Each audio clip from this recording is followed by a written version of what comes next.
Day 23 of the full knee replacement.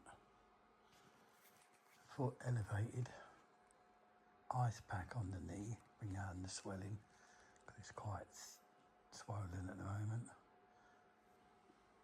Cup of tea, water through the night, tablets at the ready between 11 and 12, which is coming up too soon, so I shall let the ice machine pack on the knee do its job.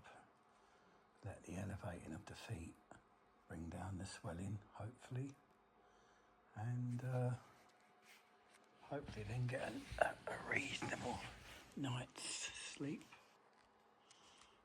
It's been a tough week, but I feel that pain-wise on the knee, there seems to be things happening on the inside that feel positive to me, and the movement is getting better. I've still not got the proper bend that I want, but I do believe it will come. It's a bit mixed really, because you get people telling you, torture yourself, and there's people who they'll take it easy. It's hard to know whether to take it. What's the difference between easy and hard? So I try to get myself a happy medium, but I'm off for me relaxing now and I'll have a good night's sleep. Hope you're all well. Thanks for watching.